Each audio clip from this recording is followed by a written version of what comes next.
Regardez cette vidéo jusqu'à la fin parce que dans cette vidéo, je vous apporte les actualités récentes du Real de Madrid. Salut et bienvenue sur Actu Sport Live. Si c'est la première fois que tu passes sur ma chaîne YouTube, abonne-toi et active la cloche de notification pour recevoir une alerte chaque fois que je poste une nouvelle vidéo. Entrons direct dans le vif du sujet.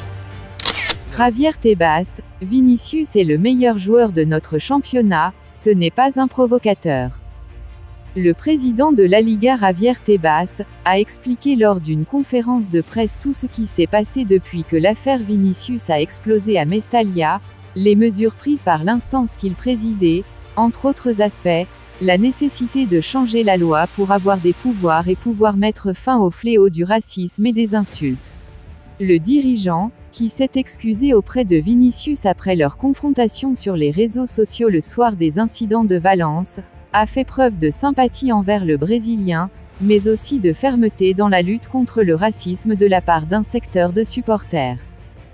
Vinicius est le meilleur joueur que nous ayons dans notre compétition et les grands joueurs subissent les foudres des insultes racistes.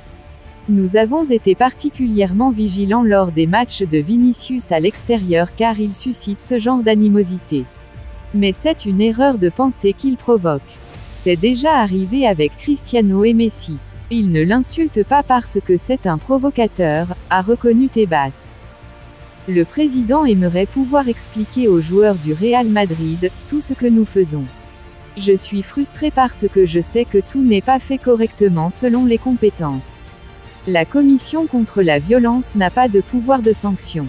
Nous avons besoin d'une modification de la loi de 2007.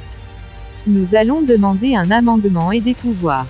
Si nous les obtenons, le problème sera résolu en 6 mois, a-t-il assuré. Mesure. Javier Tebas a reconnu qu'il était d'accord avec la fermeture des tribunes, comme cela a été fait à Mestalla. Je suis pour. L'image se dégrade si des mesures ne sont pas prises. Et il est même favorable à des sanctions plus lourdes comme la suppression de points ou l'abandon du terrain. Si le joueur se sent concerné, je l'encourage bien sûr à partir. En Espagne, la sanction de retrait de points n'existe pas comme en Angleterre. Il serait bon de réfléchir à cette mesure. Mais pour cela, il faudrait changer les protocoles et les lois, et avoir plus de soutien, ce qui manque à l'exécutif. Nous avons commencé à dénoncer il y a 2 ans, mais le parquet a classé plusieurs affaires comme Nico Williams et le match de l'Atlético. Nous avons décidé de changer de stratégie car ces plaintes n'ont pas abouti. Nous avons toujours été livrés à nous-mêmes, la Liga est la seule à prendre position, aucune autre institution ne le fait.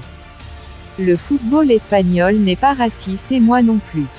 Tebas a admis qu'il avait été touché par l'émotion. Je ne conçois pas le racisme. J'ai été accusé de racisme et j'ai insisté sur le fait que nous voulions Vinicius avec nous. Ce sont les pires jours que j'ai vécus en tant que président et en tant que personne.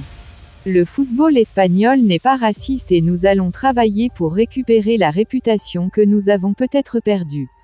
Nous ne voulons pas d'une seule insulte dans nos stades et nous continuerons à travailler jusqu'à ce que nous y mettions fin. Sit-in pour Vinicius Junior. Au Brésil, les arbitres se joignent au mouvement.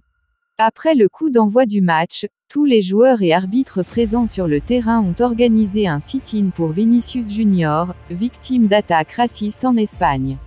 Ce soutien à la star du Real Madrid, Vinicius Junior, a eu un grand écho dans le monde du football. Acte raciste contre Vinicius Junior, voici comment les policiers ont remonté la trace d'une poupée gonflable. Ce mardi, la presse espagnole a dévoilé les coulisses de cette enquête particulière intitulée « Opération Sandra ». Le 23 mai, la police espagnole a arrêté 4 personnes accusées d'avoir accroché un mannequin de couleur à l'effigie du footballeur madrilène Vinicius, avec la bannière « Madrid déteste le Real » à un pont près de la Ciudad Deportiva du Real Madrid le 26 janvier dernier. Les 4 suspects ont été ensuite libérés, accusés entre autres d'incitation à la haine raciale. Ils ont par ailleurs reçu une ordonnance restrictive qui les empêche de s'approcher du joueur brésilien du Real Madrid mais aussi d'accéder au stade Santiago Bernabéu ou à tout autre terrain de la Liga. Ce mardi, la presse espagnole a dévoilé les dessous de cette enquête particulière nommée « Opération Sandra ».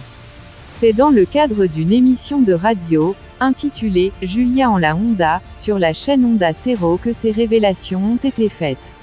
Lors de cette émission, 2 journalistes spécialisés ont retracé le processus d'enquête sortant du commun. Le mannequin, suspendu au pont et que l'on a fait passer pour Vinicius, était en réalité une poupée gonflable. Dans un premier temps, les enquêteurs ont retrouvé la poupée ainsi qu'une banderole de 16 mètres de large sur laquelle on pouvait lire « Madrid déteste le Real », l'un des slogans utilisés par le Frente Atlético, groupe ultra de l'Atlético de Madrid. Toutefois, le Frente Atlético a toujours nié avoir quoi que ce soit à voir avec cette attaque raciste. Donnez-moi tous vos pensées en commentaire. Si vous avez suivi cette vidéo jusqu'à la fin, merci. Laissez-moi un like, ça fait plaisir, c'est gratuit. Abonnez-vous et activez la cloche de notification pour recevoir une alerte chaque fois que je poste une nouvelle vidéo. À la Madrid, à la Blancos. Ciao, bye bye pour une prochaine vidéo.